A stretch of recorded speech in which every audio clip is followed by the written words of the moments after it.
Okay, thanks, John. We will be here for a little bit of time, but I am going to try to make this go as quickly as possible. The one major presentation I have about stalls takes about an hour and 15 minutes to go through, so hopefully we'll get through everything else a little bit more quickly. This is what we're going to do tonight. We're going to first talk about reporting and addressing airplane squawks, go through some of the procedures of how we identify when airplanes have maintenance issues and what happens after that. And I'll invite some of the folks on the maintenance side to comment about, Jim and all, to comment exactly what happens after a squawk is identified and how an airplane is eventually returned to service. Ken's going to stand up and talk just for 5 minutes or so about weather decision making. Then I'm going to do my program called The Truth About Stalls. It's a new program no one here has ever seen before except for Whit. And we're going to hammer it home for Whit. But in any event, I've got some information that hopefully will make you understand a lot more clearly how airplanes like our Bonanzas and our Sundowners can get into stall-related accidents. And then I'm going to look at some actual NTSB data so we know exactly what sort of scenarios cause accidents in our type of airplane. And then John's going to come up at the end, and there's going to be a short briefing about the status of the chief instructor position and what happens there. So, to get started here, regarding aircraft maintenance status, who here would love to own your own airplane? All right. Well, guess what? We own our own airplanes. We are the owners of these airplanes. We are not renting the aircraft. And part of the issue, we have had some issues with maintenance reporting here, and part of it is because it's easy to get in the airplane renter mindset. We schedule a plane, we show up, we take it out, we bring it back, we park it, we go, we get billed for it, we pay the bill. And we think of ourselves as renters of the airplanes, when in fact in a club we are the airplane's owners. We are fully responsible for them. So I challenge you to think of yourself as someone who is fortunate enough to own a whole bunch of airplanes, and then you get to pick and choose the one you're going to use. But we are the airplane owners, not the renters. We're all responsible for the mechanical state of the aircraft. And as a matter of fact, the federal air regulations make an airplane's owner-operator responsible for the maintenance state of the airplane. Not the mechanics, not somebody else, not your instructor. The people who own the airplanes, and legally we are the people that own the airplanes, are responsible for their maintenance status. So we need to think of them as our aircraft. We're responsible for the cleanliness, the timely return, and everything else. And also, we want to take care of each other. We don't want anybody to have a situation where you show up to fly an airplane and the airplane's grounded or it's not available. So we're going to talk about what happens if you have charge of one of our airplanes at some point. You're flying your airplane and you find something wrong with it. How do you report it? What happens? First, reporting maintenance squawks. The procedure for reporting maintenance squawks on our airplanes is contained in the operating rules for the club. So if you go to the website, right there, the operating rules, and you click on the operating rules, you get the document, you scroll down to page 8, as it turns out, and it tells you exactly what happens when you find something wrong with the airplane. First section is non-grounding squawk. If you encounter a squawk that does not require that the airplane be grounded, you have two obligations. The first is mark the squawk in the book, in the airplane's book. Actually write the squawk down in the book. So the next person who comes out and looks at the remarks section of the book, which we all should do, sees what you've found. The second obligation you have when you determine a squawk on the airplane is to put that squawk in Flight Schedule Pro. We're going to look very briefly in a moment how you do that. But we have two obligations, and this is anything that, it doesn't affect whether or not the airplane should be flown or anything like that, but a really minor issue, we still have the obligation to do these two things, to document the situation so the mechanics can eventually find it and know what to do, and so that the next owner that comes out and flies the airplane knows what the situation is as well. Now, let's say that it's something more serious and the airplane needs to be grounded. We have a whole lot of obligations if we find something that causes us to ground the airplane. And we're going to talk in a minute exactly what those sorts of situations are. But first, we have to do the two things that we had to do when it was a non-grounding squawk. Write it in the book Put it in Flight Schedule Pro. The next thing is hang the airplane grounded sign on the aircraft panel. The grounded signs are in the seat pockets of the aircraft. And I meant to go pick one up and bring it out here, and I was a little behind and I didn't get it. But there is an airplane grounded sign. You hang it on the panel of the aircraft. So it is very obvious when the next owner comes out to fly the airplane that the airplane is not airworthy. It needs to be grounded. Now, here's an important note from our operating rules.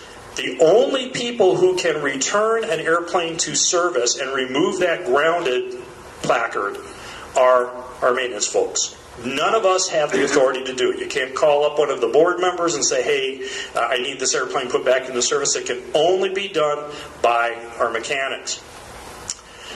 After we've noted the squawk in the book and online, and we hang the grounded sign, we also are required, if it's an airplane grounding situation, we are required to actually call Jim or one of the mechanics and tell them this airplane is grounded. Here's the situation. So we have positive notification of a problem. It doesn't just sit out there until someone happens to find it.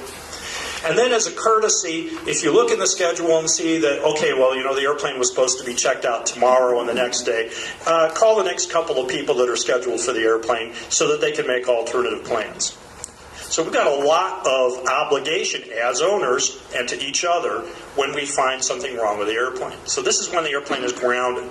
And what happens if you're out away from home when this happens? Oh, excuse me. I told you we were going to talk about Flight Schedule Pro. This is also in the operating rules. This is Appendix C, and it goes on for a while, but it tells you step by step by step exactly how to go into Flight Schedule Pro, log into maintenance, and type in the squawk.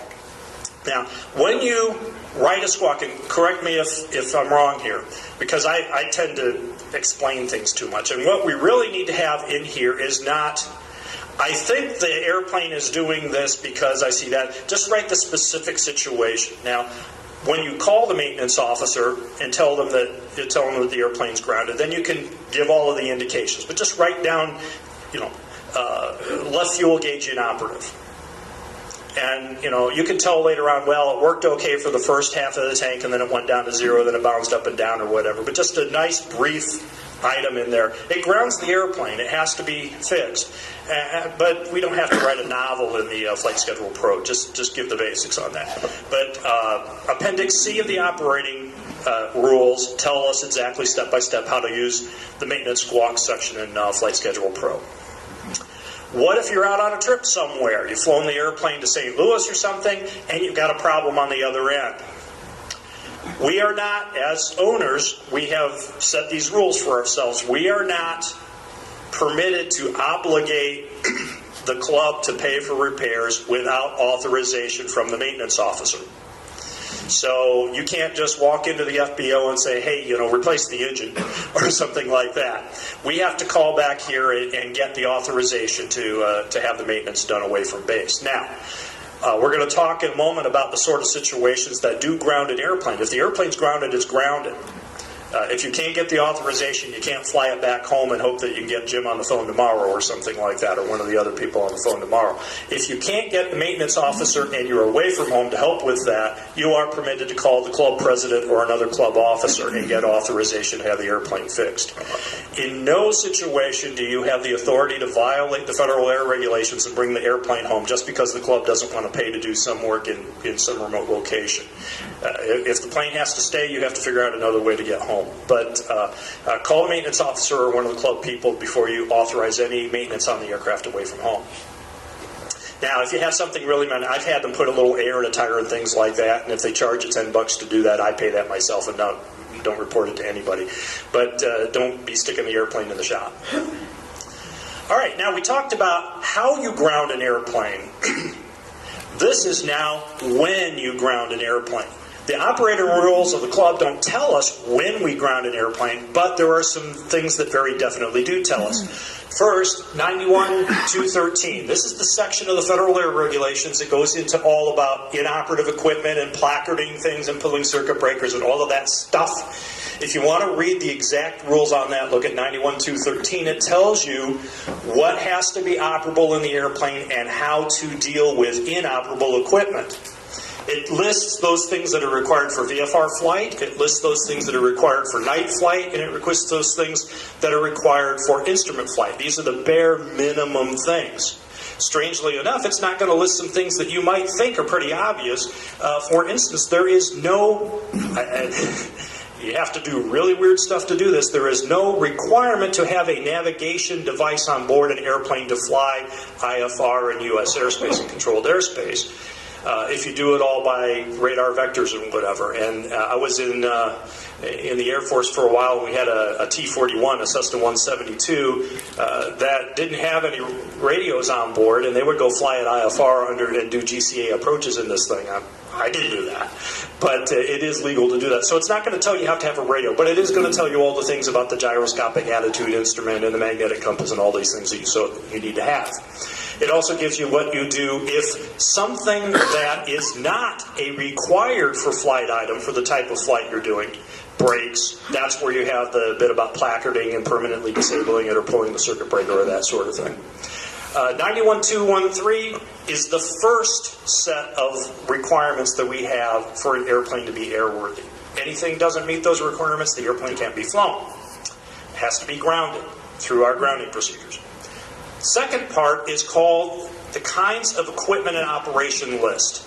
Now, Beechcraft puts these in most of their handbooks, certainly the ones that we have all have them. It's in the limitations section of the pilot's operating handbook. And whereas this is the basic rule, this is Beechcraft's way of making the rules even more stringent. And under 912113, if there is a kinds of equipment and operating list published for your airplane in the pilot's operating handbook, you are required to follow it. And this is the table this is where there's a table, and actually my article that will be in the next issue of the Omni has an example of this and describes the whole kinds of equipment and operating list situation quite well. But there's a table in there, and you can look for the equipment that isn't working and then determine whether or not it's required to be working for the type of flight you're doing. The kinds of operation would be VFR, nighttime, IFR. An example of that would be a fuel gauge. Fuel gauge isn't working. All right. Can I fly the airplane? Well, 91213 says I have to have fuel gauges for the main tanks for the standard tanks, but maybe this is the auxiliary tanks in Victor. All right, do they have to be working? If you look in the supplement for the handbook, it's going to say yes, they have to be. If you look in the kinds of equipment and operating list for the regular fuel gauges, it's going to tell you have to have both of them operable to be able to fly the airplane in any situation. There are some times when, here's an example, in the A36s, we have an alternator, except for 42 Bravo, we have an alternator load meter and a bus voltage gauge and an alternator outlight, or a low bus voltage light. If the low bus voltage light is not working, the kinds of equipment and operating list says, well, as long as the bus voltage gauge and the alternator load gauges are working, you're okay to fly without that low bus volt light. So if you ever have anything that's broken, you can go in the kinds of equipment operating list. This, again, does carry the full force of federal law, so anything that is not working that this tells us has to be working, grounds the airplane. Use the procedure to ground the aircraft. Other things that might cause you to ground an airplane, if it's a little bit less clear-cut. Anything affecting the airplane's controllability on the ground or in the air. Now, I don't even remember who sent the information, and I'm not going to go into the full detail unless somebody wants to talk about it, but very recently one of our owners, one of our members, was scheduled to take a practical test, an FAA practical test, and showed up in one of the sundowners was, one of the brakes wasn't working on one side. Now, we had a situation along those same lines a couple of years ago where the brakes weren't working and the plane ended up going off the runway. In any event, it's a required before flight item, but it's not listed in that kinds of equipment and operating list, and it's not listed specifically in 91213. But it does affect your ability to control the aircraft, therefore it's cause to ground the airplane. If you've got a mushy brake line, it might not be grounded for long, it might be something they can pump up right away, but it is grounded until you fix that. So anything like that that determines your ability to, or affects your ability to control the airplane on the ground and the air, is something that it's cause for grounding the airplane unless you happen to be able to fix it immediately because the maintenance people happen to be out there.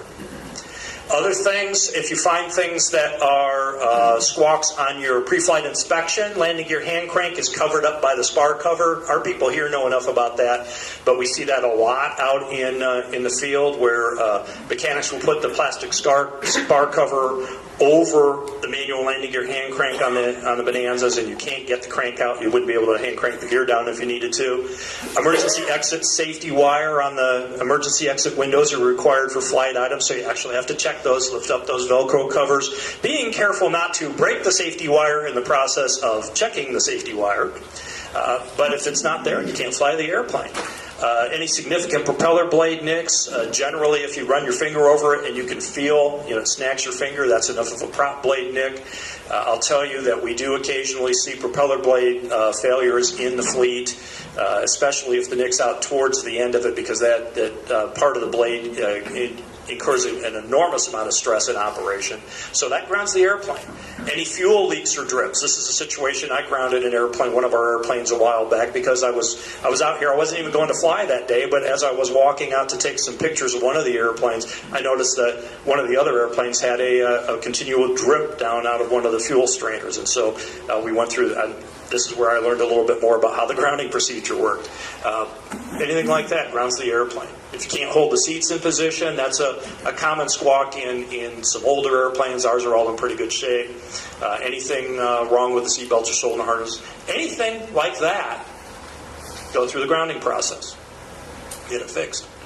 Of course, if there's something that adversely affects the engine, if the throttle control is a little sticky and you can't really get it to smoothly move, or the propeller control, or the mixture, those are issues that ground the airplane until it can be fixed. Any sort of fuel selector issue or a fuel selector that can't go to the off position. In those planes, like most of our A36s that have that little plastic thumb stop you have to push out of the way to get the selector to go to the off position, if that hasn't been exercised a lot, I've been in a lot of airplanes that we've had to ground with flight training customers who've never switched the tank to the off position, and that had corroded to the point you can't push that out of the way. Well, now you've got a situation where if you've got an engine fire or something like that, you can't turn off the fuel, so that grounds the airplane. That's the sort of thing you should be checking before you fly the aircraft.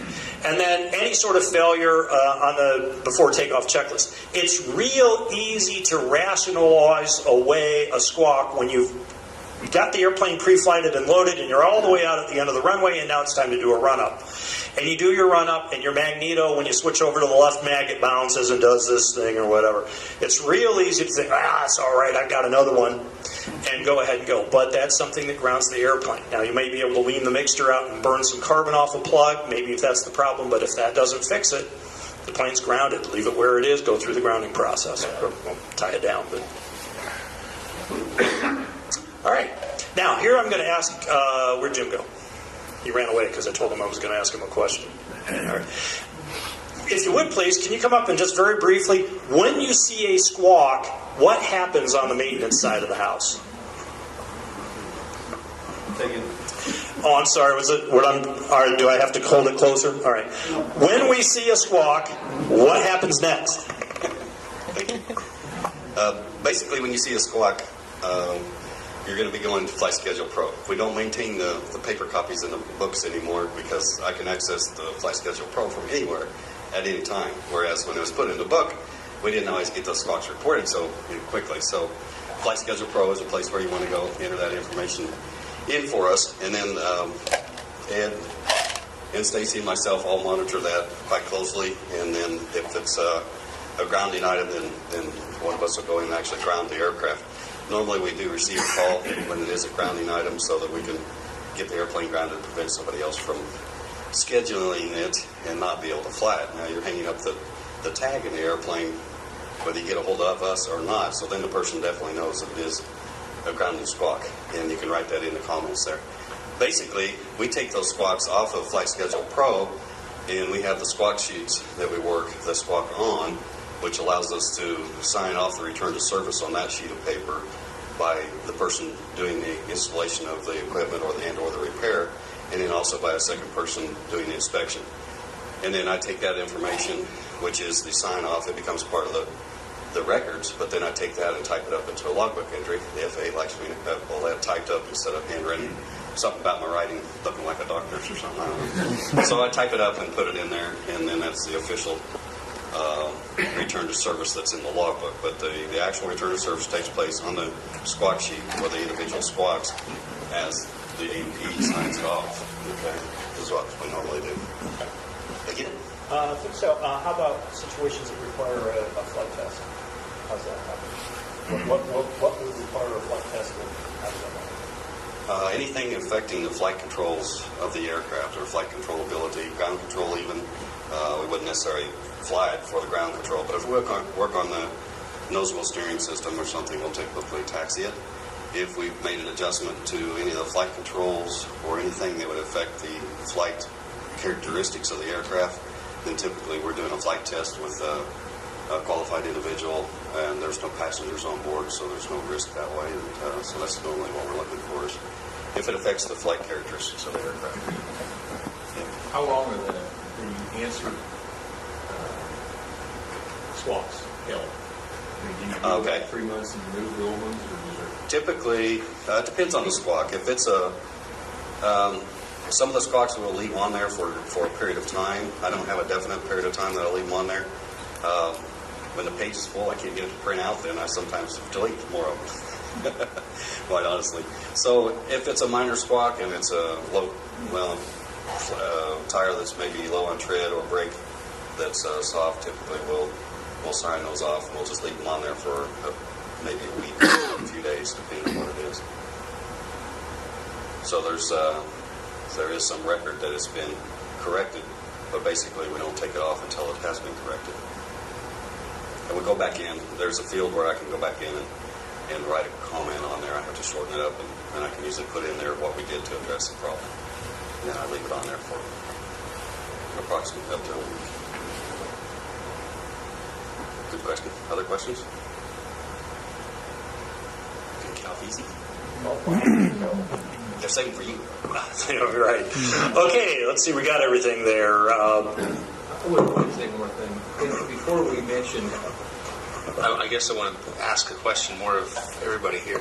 We mentioned that we were to enter it into the logbook in the airplane and then also into Flight Schedule Pro. I think I heard from Jim that we no longer maintain the logbooks in the airplane. So is that something we need to change in the operating rules? Do we still want to place the logbook to have both entries? So Jim's saying no. So just to be clear, you're the pilot in charge. You're supposed to go and log in to that Flight Schedule Pro for that airplane and view it. And whether you use it from your phone or whether you use a computer in the flying club, etc. So I just want to clear that up. Yeah. Okay, great. And I gathered that from Jim as well, that maybe the board needs to be looking at operating rules change just to eliminate that second part, so we don't have to. Anytime you've got two different ways to record something, that's good in one way, but that's also kind of a negative, because it'd be real easy to write it in the book and then think, well, I wrote it in the book, so I'm not going to put it in Flight Schedule Pro and I'll get around to it. But if Flight Schedule Pro is definitely the primary means of tracking maintenance status for us as pilots of the airplane. So that's the primary means, and if the board wants to eliminate the reference to writing in the airplane book and the operating rules, from a safety standpoint, it's probably a good thing to do that. All right, as we heard here, we need to check the aircraft maintenance status, something that we're obligated to do when we're checking out the airplane, and then also when we actually accept possession of the aircraft. So part of your scheduling process is to look and see if there are any squawks on that airplane. And frankly, you want to know that. I've scheduled an airplane that had a couple of squawks that, for instance, if you're going to be flying in some fairly significant instrument conditions and you have an issue with an intermittent autopilot, you might want to know that. You might want to choose a different airplane. I had that happen one time. So when you schedule the airplane, part of your scheduling process is to look in the maintenance section of Flight Schedule Pro and look under squawks. Now, when you click on squawks, you can look at it in one of two ways. One is to look at all of the squawks that are currently listed for all of our club airplanes, and it comes up that way originally. Or if what you really probably want to do is to use the pull-down menu to select whatever airplane you're looking at, and then it tells you the open squawks in that particular aircraft. Actually, as Jim said, some of them will already be taken care of, and the status will be over here on the other side. It'll say cleared off, but make sure that there's nothing that's going to prevent you from being able to fly the airplane, and nothing that's going to prevent you from being able to fly the airplane the way that you intend to fly the airplane. So you are required, really, as part of your scheduling process, to go in here and look.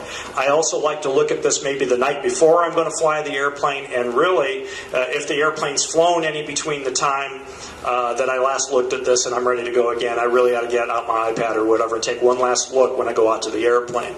So pre-flighting the airplane is seeing what the results of other people's pre- and post-flight inspections have revealed, and then doing it yourself. And you do that all through Flight Schedule Pro. Lastly, in this section here, we have a safety reporting form that is also on the BEFC.US website. This is not a way to report squawks on the airplane. This is not a maintenance reporting form. It's general safety information that actually goes to the chief instructor and is reviewed by the board. And it is, again, under club information on the website. I think I've got it there. Yeah, if you click on club information and then the safety reporting form, you get this format right here. You write your name, you write your phone number, and your email in case somebody wants to talk to you about this. What did you see? Do you have any conclusions as a result? And what do you feel are any action items associated with this? Now, as I recall, this was added to the website a few years ago in the discussion of our rules say we don't do touch-and-go landings in the Bonanzas. I saw 55 Lima out here the other night doing touch-and-goes. How do I report that to the chief instructor so they can have a conversation with whoever's flying the airplane? And this is the result of that. I believe that these can be anonymous if you want them to be, but this is where you would let the club know, hey, the fuel strainers are gone from half of the airplanes, or I got out here to 23 Charlie and whoever had it last time didn't put the gust lock in. Yeah, we're telling on each other, but what we're really doing is we're helping take care of our assets, our airplanes. And this is a way for the chief instructor and for the board and for the club membership to learn some of the trends that exist and to be able to correct these sorts of items. So all you have to do is, again, go to the club information and safety reporting form and you can type that in. Any questions at all about maintenance squawks, items that will cause you to ground the airplane or the safety reporting system? Yes, sir. Yeah, I had an instance last year where I landed an A-36, and before taxiing off the runway, the engine conked out on me. You probably know the airplane, but it came back to the hangar, and if Stacy hadn't been there, I would have grounded the airplane. I ended up writing it up, and she said she'd take care of it, and she said that it had been a bad actor before. But in the absence of Stacy being there, would I have been correct in grounding the aircraft for that situation? Okay, so he had the engine quit on rollout in the airplane, which is not a terribly unusual IO 550 sort of thing to happen if the fuel pressures aren't set right. Question is, should he have grounded the airplane? I say yes. You have a situation, you don't know how to deal with it. You don't know yet whether or not it will affect the next flight. So what you are doing by grounding the airplane is you are telling our maintenance people, we have a priority item here, this needs to be checked out. Then Stacy or Jim or something, then they'll take a look at it, and they might be even call you back up and say, okay, this happens under these situations, and we're going to adjust the fuel pressures a little bit. And it's nothing really major. It's just a fuel pressure issue, or because it was a real hot day or something. But my contention, and I'm, this is a discussion. This is not me dictating, but my feeling is yes, you'd be perfectly justified, and actually the right thing to do would be to ground the airplane until it got addressed. Any comment about that? Any question? That's the only way that they're going to know that they have to look at it. And you don't know from where you sit, I certainly wouldn't know from where I sit, whether that's, well, it's a little hot today, or the fuel pressures are off, or there's something seriously wrong with the airplane. Any other questions or comments? Okay. One in the back. I have one. It's the opposite of what was just said. There was a guy years ago took a getting grounded, so no mechanic looked at it. So what you were talking about before, there was no unknown. Because you didn't know there was something wrong with the airplane, so it was good to let the mechanics make that determination. Exactly. When you've got a situation that you don't know what the situation is, then let the maintenance pros take a look at it. And the only way that we can protect each other from taking that plane up until it has been checked out is to go through the grounding process. We've got enough airplanes, and especially lately, we haven't had a whole lot of issue with everything being gone at the same time, so that you may have the opportunity to pick up a different airplane. But even if you don't want to fly it, and you don't want your co-owners to fly it like that until it's been checked out. Anything else? Yes, sir. I have one that's always kind of I've wondered about it, I guess, ever since I've been here in the club, is with 91213, we always talk about placarding, but yet anywhere else I've only always placarded it near whatever is inoperative, but we tend not to do that here. We just say it's in flight schedule pro. Is that good, or is that something we never want to consider, the actual placarding in the aircraft? The point is that we're writing squawks in Flight Schedule Pro, but we're not seeing a lot of placards actually applied to the airplane. And you're exactly right. 91213 is very clear. It has to be placarded in the vicinity of whatever piece of equipment it is. And if it's something electrical, you have to pull and tie a tie wrap or something around the circuit breaker and isolate it. So that's something that maybe we know about it. That's something we as a group of owners need to be better at. If something is inoperative, actually, not only do you write it up, but you actually placard it as inoperative. And it really needs to be done. Yes, sir. Isn't it supposed to be written up in the maintenance manual? If you have something inoperative, you're going to leave it alone. All right, the point is, isn't it supposed to be written in the maintenance manual? 91213 tells you have to placard it and electrically isolate it. You don't, Jim, do you have to log it as inoperative in the log books, or you don't have to log it until it gets repaired? I'm fairly sure it says that in there if they are you're talking about. It probably does. I'll double check that. I think you're probably right. Where you're actually, and at that point, then we have a situation. How do we deal with that? Because we don't have access to the airplane logbook. So we make a flight schedule pro entry, and then I guess would you all make a logbook entry as soon as you saw it? Okay. All right. So that's how it's getting in the logbooks. But you're exactly right. Jim's back there nodding, so you're exactly right that it has to be logged as well. I had a situation once. I sent actually my son over to take a check ride in the Dutchess. And anyway, I didn't think about these people doing this because they don't have to drop the airplane off and leave it there because you had to fly over there with them. They couldn't sold in the Dutchess. So I thought, I wonder if I should lock this. I did. We were coming right back. So anyway, he went in to take the test, and while he was in there, he took a logbook to these guys, and they sent some maintenance guys out there to go through the airplane. And they found that there was something that had been done to the airplane, but it was not in the logbook. I think it's a placard that one of the fuel valves. So they said he couldn't fly. But my son at that time was had finished an A&P, and they said, "You're a commercial pilot." They said, "In an A&P, you can sign this off." So it's either that or you take it back to use. It was there, obviously, but there is a little bit of a disconnect without the logbooks there, but when you have a year, there's no real trouble. We just had to take them to check out.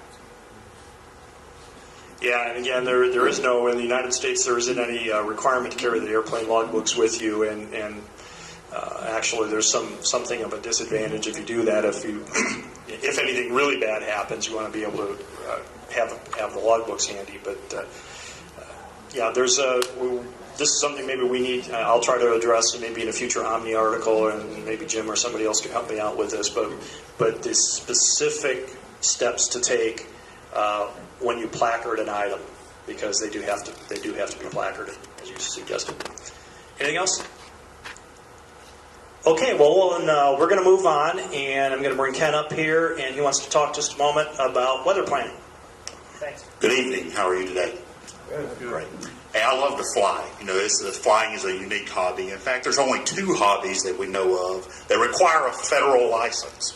One is ham radio, with the others being a pilot. right? So with this level of uniqueness, you wonder what makes us different from all the rest of the hobbies, from the boaters, everything. So I started looking at some statistics. I love statistics, right? You can find a lot of interesting things there. One of them I really like is 27-0. Any Shocker fans here? Yeah, great. Good. 28 now. Oh, you're right. I'm one off. You can tell I prepared this earlier in the week. So, every Wednesday evening, every first Wednesday every evening, now the Chevrolet dealership, the Corvette Club meets, right? What do they talk about? Do they talk about the fact that in 2012 there were 34,000 fatalities in automobiles? Probably not, okay? How many of you are boaters, right? Anything there?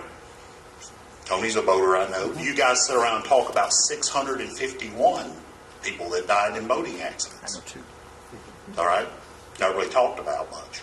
Aviation is unique in that we talk about our mistakes in advance. And in 2012, there were 267 fatalities. So to put that in comparison, that's 4 Coke arenas full of people that died in automobile accidents, but not many people talk about that.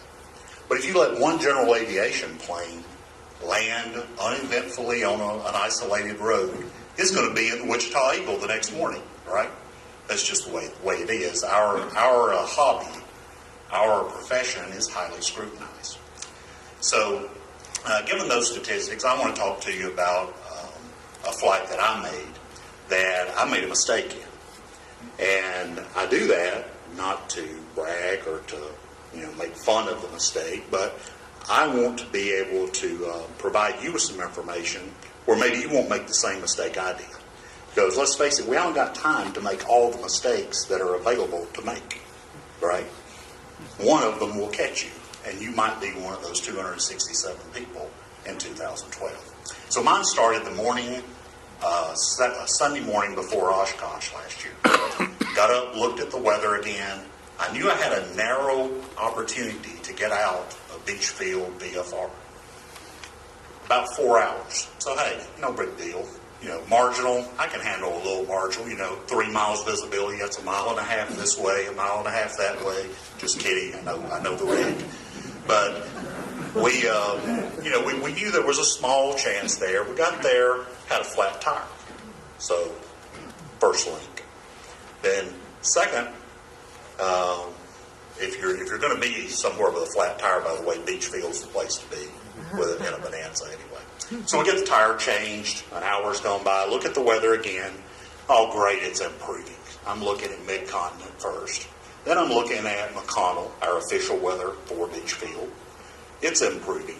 And which runway do I use? 140 winds south. No big deal. I'll take off to the south, make the pattern, turn back, and be on my way. Problem is, 140 means that it's more out of the east, not the west. So the weather was deteriorating, not improving. And as I took off, I entered, I was still in Class G, right, as I got out, but on the edge of Class G, and got into areas of very limited visibility. And, you say you can call up ATC and get the right answer, right? That's what we're taught. You make the 180-degree turn and head back to the field or the weather you just left. When you are in the situation, sometimes you make the wrong decision, right? Instead of turning back to Beachfield, I said, but the weather's improving, I'll come out of it, right? I'll get better, I can still see. And then I saw Santa Fe Lake. I know I'm out. I turn to the north and keep flying on the edge of G-class airspace. During one of those turns, I leaned forward a little bit. Bad idea.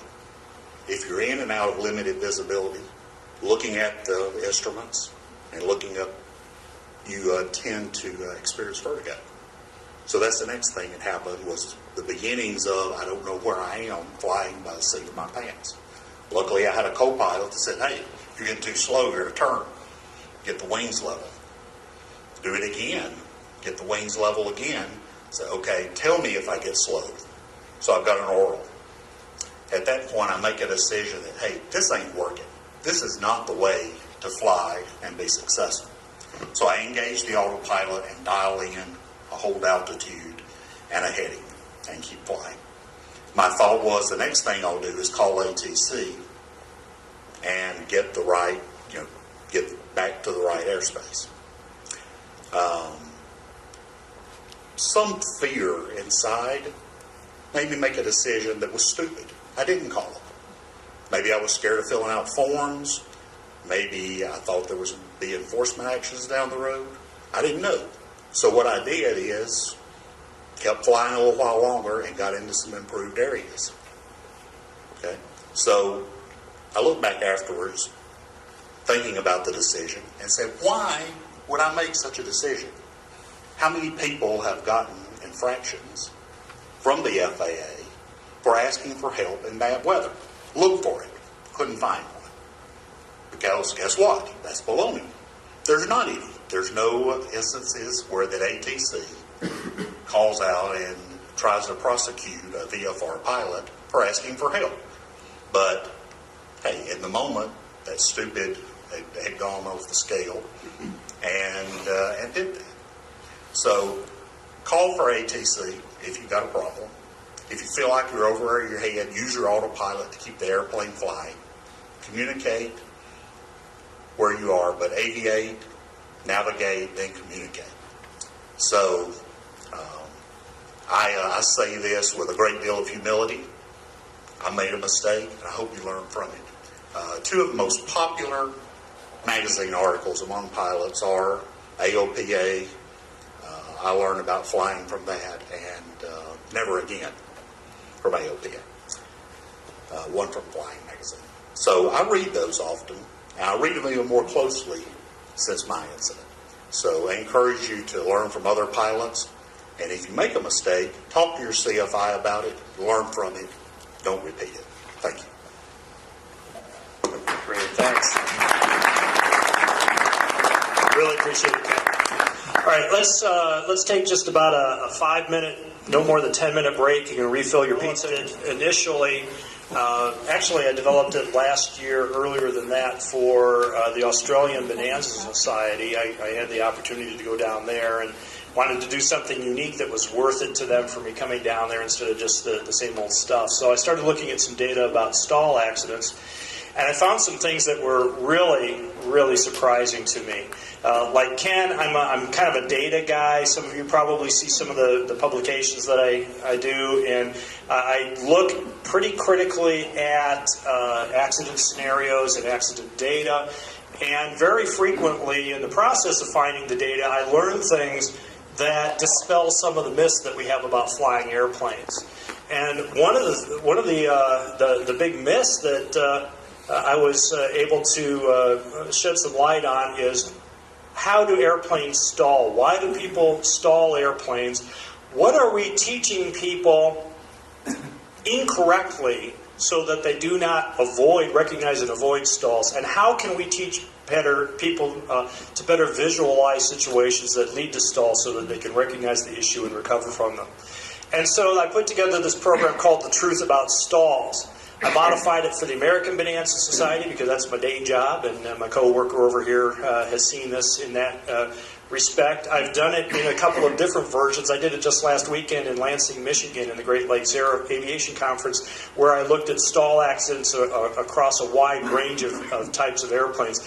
And the interesting thing is that the unusual and unexpected information that I derived for the Bonanzas, and in this case for the Sundowners as well, is pretty much true across the board. What we think we know about stalls isn't really what's going on. So tonight I'm going to present to you what I call the truth about stalls. Today's lesson specifically is don't stall unless you mean to. All right? And I'm going to emphasize the need to do a lot of stall practice so that we can avoid the situations that lead to stall type of accidents. If you, like me, read a lot of NTSB data and a lot of FAA information, or if you're a big reader of AOPA Pilot and some of the things from the Air Safety Institute, or some of the other aviation press, maybe the things that I write for American Bonanza Society, you will see that stall-related accidents have really risen to the forefront of accident investigation. we don't always see them referred to as stalls. The term that you see all of the time anymore is loss of control. There's a group called the General Aviation Joint Steering Committee, the GAJSC, which is an industry and FAA consortium that is looking very, very deeply at general aviation accident causes and trying to change the pilot training syllabus to better address some of those issues. And the JSC has, the very first report they put out was on loss of control. I was fortunate to be able to be working with some NTSB board members earlier last week as well, and that's what they kept talking about, loss of control. Now, when I hear the term loss of control, I'm thinking, okay, the guy went off the side of the runway in a crosswind, or got up in some turbulence and got the airplane turned up into a spiral, and something happened and the airplane was under control and now it's not under control anymore. But be advised that anytime you see anything in print, basically from now until the next buzzwords take over, that says loss of control, what they really mean is an aerodynamic stall. And this is the number one item of concern on the NTSB and the FAA and the industry's radar about it. So we're going to talk about some of the things the JSC has done and some suggestions I have based on the data to be better able to keep yourself from becoming a loss of control statistic. This was actually a debonair, but this was a Beechcraft accident, a stall scenario. If I were to ask you to describe to me the most common type of stall scenario, what situation most commonly causes stalls, leads to stalls in Bonanzas and Sundowners or general aviation airplanes altogether, what do you think is the most common stall scenario? Base to final. Base to final, base to final, go around, what else? Anything else? Base to final, that's the one that we tell ourselves. That's the one that's always in the magazines. That's the one that our instructors drill into us. Maybe they're doing a good job, because the reality is it almost never happens. I went through 10 years of NTSB accident reports. And you can't go onto the website and type in stall or loss of control and have it give you all of the accidents. Because what happens is you'll type in stall, and I want to see all the accidents that are involved, and the word stall appears in it. And what you get eventually is witnesses said they heard the engine stall, and so that pops up when you do that sort of search. And loss of control, sometimes you get the crosswind, sometimes you don't. So you have to go by every single one when I'm supposed to be sleeping at night, going through all of these things to come up with the data. And interestingly enough, when I did it across the board, well, not every accident, but a wide range, everything from Cessna 152s and 172s through our types of airplanes, and Barons and Cessna 310s, and even Pilatuses and Pilati and TBMs and those sorts of things. And the only type of airplane that I can identify having any significant number, and I'd say more than 10, stalls that occurred at the point where they were returning from base to final approach. The only type of airplane in the last decade that did that were Cirrus SR-22s. And I think that kind of reinforces the stereotype of the lack of stick and rudder skills taught in some of those airplanes. But you don't even see it in Cessna 172s or anything like that. We don't stall airplanes the way we think we stall airplanes. So let's talk about some of the scenarios and some of the things that make stalls happen and sometimes makes them a little bit worse. There are three types of stalls. Power on stalls, when we've got some engine power going. Power off stalls, sometimes, and the power ons are sometimes called a takeoff or a departure stall. Power off stalls are an approach to landing stall, and then an accelerated stall. What's an accelerated stall mean? More than 1 G.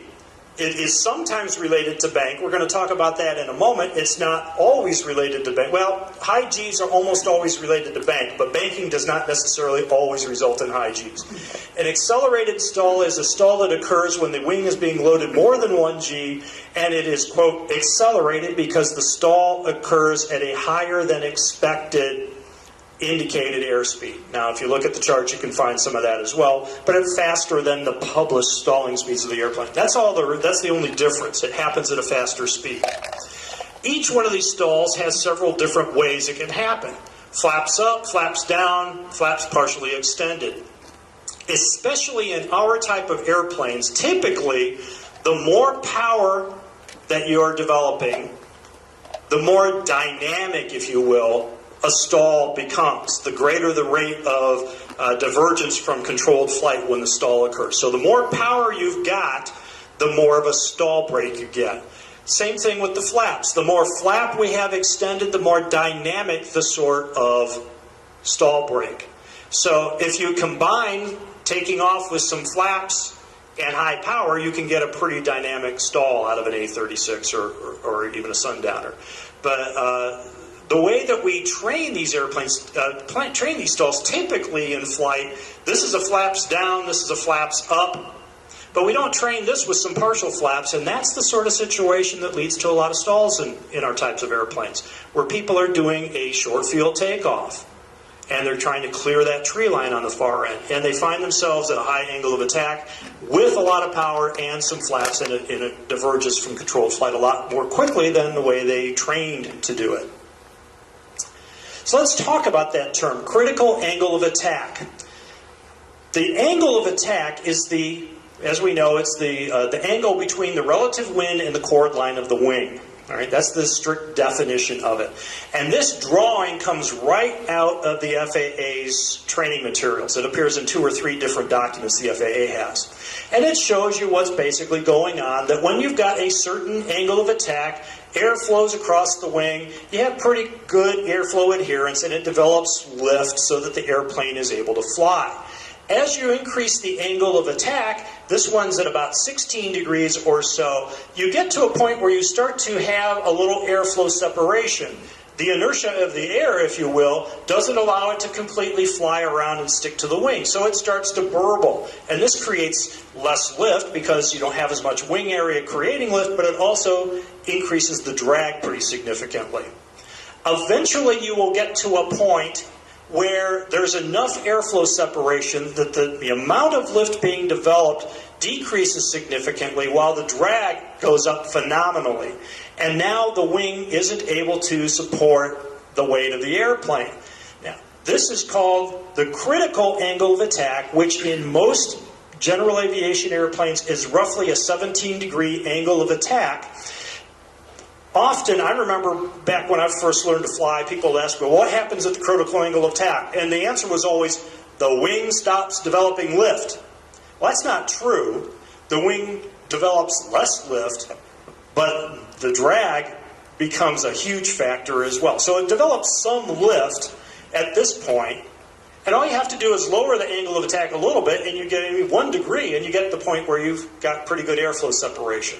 We'll talk about that in just a moment. All right. This is the diagram again that you can see black and white versions of this going back to World War II pilot training documents. And it tells us basically what's going on with angle of attack, but it gives us a very erroneous impression of what happens.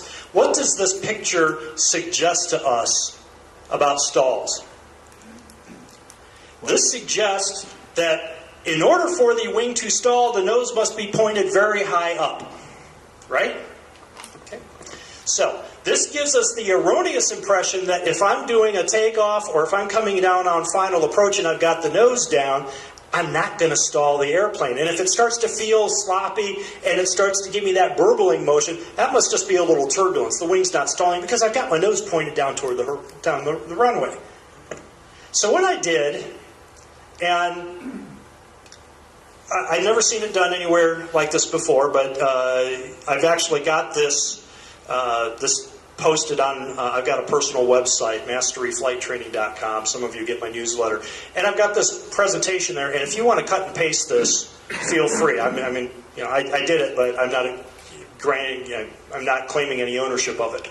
All I did to visualize how we can stall in situations where we don't normally think we can stall because the nose isn't way up, is I drew little airplane symbols around these wings, and I tilted it. Here you are coming down final approach. And, oh, I'm coming up a little short of the runway, so I bring the nose up a little bit. Instead of adding a little power, I kind of instinctively pull back on the stick. And then I pull back some more, and suddenly I go to where I'm developing some drag, and the airplane starts to sink. And so I naturally pull up a little bit more, and pretty soon I can be where I am still pointed way down toward the runway at the critical angle of attack of the airplane. And this is something that we don't show pilots very well, that you can stall the wing when the nose is pointed downward. Now, who's an instructor here? Okay. And who here has earned their private pilot certificate after November of 2011?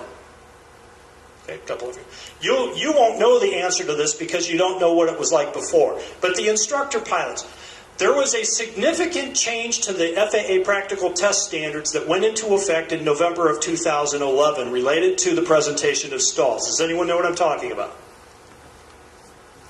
It's strangely enough, I addressed a group of designated examiners a couple of weeks ago, the thing up in Lansing last week, and they didn't know the change. And most of them, after I told them what it was, didn't know that's the way it was now.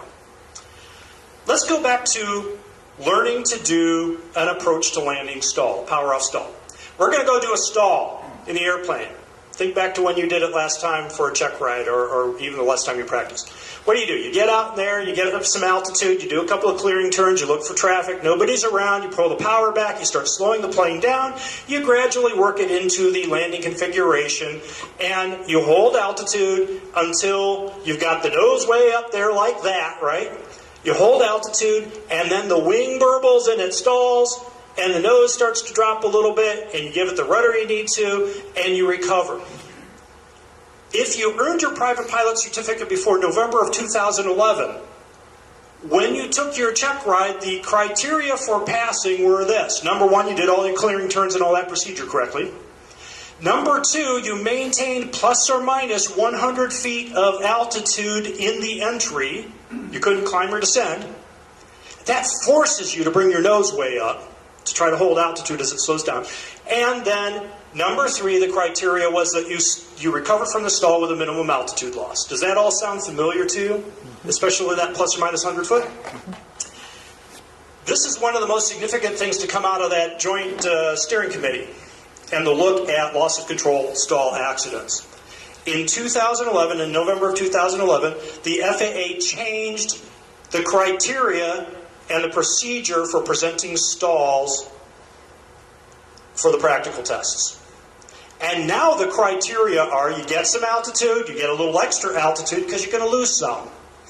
And you do your clearing turns and you pull the power back and you slow the airplane down, you put it into the landing configuration, and when you are down to your normal final approach speed, you let the nose drop. And you start a stable descent at 500 to 600 foot per minute. And you go down like you're going to land. And then you, following the practical test standards as they exist now, you bring the power all the way back to idle, and you gradually bring the nose up until you get the first indication of aerodynamic stall, which is going to still happen if you do it right, is going to happen with the nose way down. And then further, there is no criterion for altitude loss any longer. That you could lose 1,000 feet before you stall and they don't care, as long as you still have enough altitude. They're looking for stable descent, gradually stall it. And then the recovery, instead of recovering, I didn't say it, but the recovery was always recover at your initial altitude. They want you to hold altitude, stall, recover at the same altitude with a minimum altitude loss. Now the criteria instead says, you come down, you stall the airplane, and you recover to a VX climb attitude and power and configuration. They actually, somebody got it right. They actually want us to present and practice and be evaluated on stalls the way they would actually happen.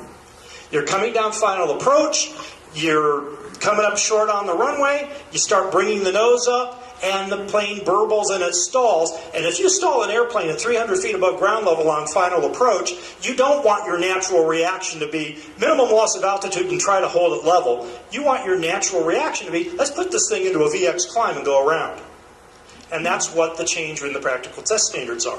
So if you are an instructor pilot, start training people that way. If you're not an instructor pilot, but we're all pilots here, when you go out and practice them, practice stalls like that, because this is going to ingrain in you the reactions that you would need if you actually stalled an airplane for real. And further, it's going to, if you do it right, you can clearly see that the nose does not have to be pointed way up to the moon in order to stall the airplane. This is a very, very common sort of stall scenario, coming in at a high angle of attack on final approach. Not during the base to final turn, but very frequently on short final. And those stalls that occur in the landing configuration, those power off stalls, especially in bonanzas and sundowners, especially bonanzas, tend to be dropping it in from 50 feet above the ground on short final or even right over the runway. They don't tend to be way out, a mile from the airport and getting a high angle of attack on one wing and snapping it over. We don't do that.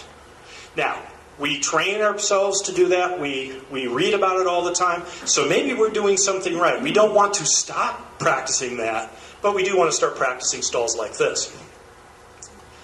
Another very common stall scenario looks exactly the same in the diagram, and that's a stall on a go-around or a missed approach. You're coming in, and instead of coming up short of the runway or something, a deer runs out there, there's traffic, or for whatever reason you decide you're not going to land this time around, I'm going to go around. If you allow yourself to pull the nose up before you apply power, you get exactly the same sort of situation. Further, if you trim, especially in the bonanzas, if you've just got 2 people on board and you still have a good amount of fuel, well, the sundowners are pretty nose-heavy airplanes too. If you trim a lot on final approach and you get the thing slowed down to 90 knots or 80 knots and you're still trimming the nose up, and then you decide you need to do a go-around, it's going to pitch up to a high angle of attack. It might or might not cause the nose to come way up, but you are initially going to get a significant increase in angle of attack. And this sort of thing is what goes on here as well. Oops, getting ahead of myself. There we go. Same sort of thing. Stall and go around. It looks exactly the same. So it doesn't look the way, this is the way we all learned to stall an airplane. This is the sort of thing that actually gets us, and this is how we can practice to avoid it. Here's the same diagram illustrating a takeoff. Yeah, the nose is a little high. It's not like that, but if you are overly aggressive with the pitch up on takeoff, or you have the trim set too nose high, or there's a line of trees or some electrical wires that you're trying to get the airplane over, and you try to haul it up just a little bit too much, you will start to increase the drag to the point where the plane just can't fly out of it. And especially once you get up out of ground effect, you've got so much drag here, it can stall, or sometimes it will mush. Mushing is where it hasn't actually gotten to the point where the nose drops yet, but there's so much drag being created the wing just can't lift the airplane up out of ground effect. And a mush is as bad as a stall as far as this is concerned. But you can see the nose doesn't have to be pointed up like it is for a power-on approach that we practice. We go up and practice our power-on approaches. All right, you go up, you get some altitude, you do your clearing turns, you slow the airplane down until you get to a normal takeoff speed. Usually you leave it with flaps up and gear up. That's just the way we always tend to do it. Sundowner, of course, the gear's down. And then you bring the nose up, you apply power, and pretty soon you've got to be at a 25 or 30 degree nose up pitch attitude. You're looking at low orbit up here, especially when there are just 2 of you on board and fuel on the airplane. And it doesn't stall until it gets way up like that. The reality is, if you start from a slow configuration with the gear down, which is going to cause the rate of deceleration to happen much more quickly, and even if you've got some partial flaps extended, because this sort of thing happens very frequently when someone's doing a short field takeoff, you could see if you practice that, you could get in a situation where you can do a power-on stall without having to bring the nose way up, if you do it right. It takes some doing to be able to get it like that in practice, but if you do it right, you can demonstrate that the plane will give you a power-on stall at only about a 12 or 15 degree nose-up pitch attitude, not pointed way up like the way we were taught to do it. The FAA has changed test standards on this as well. instead of having you slow the plane down and then apply power and try to make it stall within a certain, like I think it's 200 feet altitude is on the private. But instead of doing that now, the criteria is put the airplane into a maximum performance climb attitude and then bring the nose up even more from that. And so the FAA, again, really got something right with the changes in the practical test standards because they're starting to look at these data. Any question about those? All right, so this is what a high angle of attack looks like. And just to visualize again what's going on, of course, the airflow separation is causing condensation here, so you can see it. The nose of the airplane's pointed that way. What direction do you think this aircraft is actually traveling through the air? It's going that way somewhere, and there's this huge angle of attack. It's an extreme case of that because he's got so much power to fly through it, but it's a good visualization, I think, of what can happen at a high angle of attack. Let's look just very briefly at some of those terms and some charts here. I won't look at charts very long at all. Critical angle of attack, again, is the point where the drag builds up and the lift starts to drop off. It doesn't stop generating lift, but the rate of lift generation does decrease. And that happens at about 17 degrees, 18 degrees angle of attack in most of the airfoils in light airplanes. Right next to it, we have the maximum lift. This is about a VX angle of attack. And so what's this tell us? When the wing stalls, you do not have to push the nose down to where you've got a windshield full of ground. All you need to do to go from stalled to the maximum lift the thing can possibly generate is to lower the nose a couple of degrees. And this is something when I check people out in Bonanzas, I can see when they learn to fly in Cherokees or 172s when I'm just making this transition, because if you do the stall with them the first time they do the stall, when the stall breaks, they push the nose way down. And then, of course, the next thing you do is you feed in 300 horsepower, right? And the last thing you would want to have happen if you stalled at 300 feet above ground level on final approach is to point the nose way down at the ground and then give it the gun. Right? So, lower the angle of attack to a normal climb attitude as you feed in the power, and the plane will fly right out of it. You can do this even in Cessna 172s, and I have a fairly limited amount of experience in the Sundowners here. You don't have to push the nose way down to recover from a stall. You can go from stall to the maximum performance with a very small change in angle of attack. And just to finish this chart up here, this is about the VY angle of attack. It's down here at about the 9 or 8 degree angle of attack point. We talked about the effective G-load. This chart comes out of an FAA book, but it's not exactly right because a 60 degree level bank should give you about 2 Gs. But the point here is that the curve is fairly flat until you start to get to a very steep angle of a bank. And then when you give it this angle of a bank, it starts to increase the stalling speed of the aircraft. If you are at a 30 or 40 degree angle of bank, it doesn't do a whole lot to change the stalling speed of the airplane. You have to get real steep with it. Further, in order to add any G-loading to the wing at all, in order to increase the G-load and increase the stalling speed, you have to be pulling back on the controls. If you just let the nose of the airplane do what it wants to do, and you go into a steep bank, what's the nose going to do? It's going to drop. The airplane is going to naturally maintain 1 G. It won't go negative G either. You don't get the whole, parabolic arc thing going. It will just drop, and it will maintain at 1 G. So it doesn't change the stalling speed at all. Who here ever remembers your instructor pilot telling you, don't turn steeply in the traffic pattern? I remember that. Why did your instructors tell you not to turn steeply in the traffic pattern? Mine told me because it'll stall. If you're letting the nose come down, it's not going to stall. Now, if you get steep in the airplane, it will want to nose down and it will accelerate, and that's not a good thing when you're in the traffic pattern. But it's not going to stall. In order to stall, you have to be fighting the natural tendency of the airplane. You or the trim or the autopilot has to be resisting its tendency to go down. If you don't increase the G-load, you don't increase the stall speed.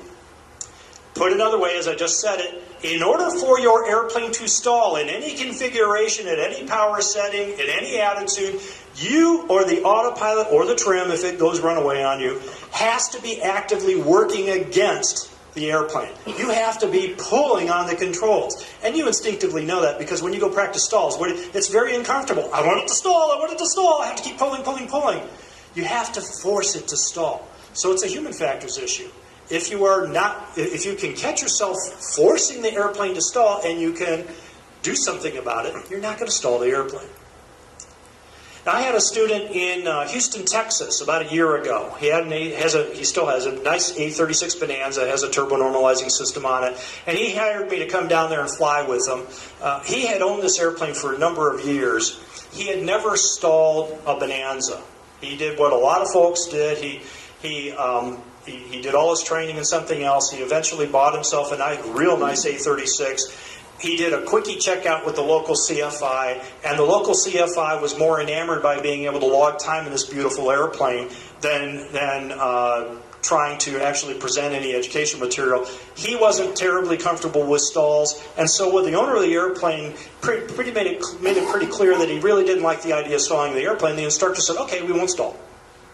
We'll do stuff like that. And he'd owned it for a number of years, and every time he went to get a flight review every 2 years, what did he do? He did what a lot of pilots do. He went and got an instrument procedures check and then had his instructor sign that off as a flight review also. So he's out there doing a lot of good instrument practice, but he just had never stalled the airplane. Then one day he kind of scared himself. He was trying to land at a short field on a hot day in Texas, and he had to go around a couple of times, and he just really decided at that point maybe he didn't have the command of the airplane he thought he did. So he hired me to come down to fly with him. And I talked to him when I got down there, and this whole subject of stalls came up, and he said, I'm just not really comfortable stalling the airplane. I said, well, tell you what, before I leave here, you will be. But we're going to go at this gradually. So in the course of the training, I just basically had him flying at progressively slower airspeeds in different configurations. I told him, we're not going to get anywhere near the stall right now. Don't worry about it. Don't be obsessing about, it's going to stall, it's going to stall. Just let's fly the airplane and see what it feels like. And I asked him, what are the different indications that you're feeling, that you're sensing when the airplane is flying at progressively slower speeds and progressively higher angles of attack? The first thing I said, what do you have to do with the control yoke to get the airplane to fly this slowly? Angles of attack. Well, I have to push hard on the right rudder. And it's so much that it's actually kind of hurting my foot. And I don't normally have to do that in a Bonanza, but I feel that I have to push on this rudder. Okay, yeah, so we've got two indications. How about the noise level? Now, some of you here probably have some good data on this, and I don't remember it at all. But I remember back in the 90s at Flight Safety, hearing from somebody over here where they had done some sound testing, decibel level, ambient noise level testing in Bonanzas, and found that about 90% of the perceived noise in cruising flight was slipstream noise. It's all the air going by. You can't hear the engine very much, you hear the air going by. And when the plane starts to slow down, we have a lot less slipstream, so we have a significant reduction in noise level. And that's one of the things I asked this guy. Now he's got his Lightspeed Zulu headset, so it's not as obvious as it used to be. But I asked him, what's the noise like? He said, you mentioned it, it is kind of quiet. I said, and then lastly, what sort of instrument indications are seeing? Well, yeah, and I had him doing things in descents and whatever, so it wasn't always way nose up, but he always noticed that the airspeed was trending downward. So I told him, okay, now what you have determined is you have several different ways of detecting an impending stall that all start to give you good, usable information before you ever hear the stall warning horn go off. If you are coming down final approach, and you feel like, man, I'm having to pull real hard on the yoke, or I'm having to push more on the rudder than I normally would. I guess it's getting kind of quiet in here. Or, of course, the airspeed's decreasing. Go ahead right then and lower the angle of attack a couple of degrees. It only takes a couple of degrees, and you'll be safe from a stall. If you're on takeoff and you feel like, well, I'm trying to clear that power line, and man, I'm having to pull real hard to do this, lower the angle of attack. Just a couple of degrees, and you'll get the maximum performance out of the airplane. So we have a lot of ways to predict the onset of a stall before the stall warning horn ever goes off. All right, most of you are probably flying the Bonanzas, right? Okay, and those of you who aren't probably will be eventually at some time. I get this question come up occasionally, so I wanted to very briefly go over it here because it is somewhat related to the stalls. If you look at the stalling speed charts, this is for an A36, you'll see that the curve is not a straight line. It actually comes up and then it bends down a little bit again. In other words, the speed at which the airplane stalls will go up as the weight decreases, but then at some point it starts to come back down again. And that's kind of counterintuitive because generally the stalling speed, I had it backwards there, but the stalling speed will generally go down as the weight of the airplane decreases. There is a note, however, that says at some loadings, the airplane's elevator is limited and resulting in a minimum steady rate rather than a stall. This is that mush we were talking about. It never stalls, but you've got a minimum amount of lift being developed. And what's happening here is the stalling speeds are determined in one of two different ways. One is the aerodynamic stall through flight testing. The other way is when you reach maximum elevator travel. And this point right here, it's at about 3,120 pounds or something like that. This point right there is when you go from one definition of stalling speed to another definition of stalling speed. Now, where this question comes up, because most people don't look at, most of the people I fly with anyhow, don't look at that chart. They ask about the landing distance chart. Why do the air speeds go up and then come back down instead of just gradually come down with reductions in weight? And when you look at the chart, you got that same sort of break there. And it's exactly the same thing. The landing speeds, the 50-foot obstacle speeds, are 1.3 times the stalling speed, and we define the stalling speed in one of two different ways. So it's a little bit of, it's trivia, it's esoteric, but if one of you is checking out somebody else in a Bonanza and anyone ever asks this question, why do the speeds not follow a straight line? It's because we define stalls in one of two different ways, and in certain loading conditions, you will reach full aft elevator and the airplane will never give you a traditional stall, but you have to base all of your performance off of that. Let's see if I can get this to run. Some of you may have seen this before. It's a video of an A-36 that was taking off in Central California a couple of summers ago. It was 104 degrees Fahrenheit. It was the pilot and his family, a total 5 persons on board, were taking off. And if I can get it to run here, the video quality is fairly poor, but you'll be able to see what's going on. And just think about, as you look at this, think about what the pilot was thinking and think about angle of attack and some of the indications he might have had. All right, so he's taking off. First point is it's taking a lot of time to get off the ground. Now watch what happens to the pitch. He starts bobbing it up and down, and then he pulls it off. He's at a high angle of attack, and what's happening here? All right? He's at high angle of attack, and the plane just can't sustain flight, and it pops over. Oh. Yeah. Okay. 3 of the people survived that. 2 of them did not. 3 of them, strangely enough, because it's very unusual in A-36s, it was the people in the rear-facing seats that did not survive it. It's almost always those are usually the most survivable seats. All right, now I'm going to see if I can do it. I'm going to look at it in little segments here very briefly. All right, he's taking a lot of time to get off the ground. Huge amount of time. He's in a clean configuration, high power. Now look, when I restart it here, watch, the nose is kind of bobbing up and down.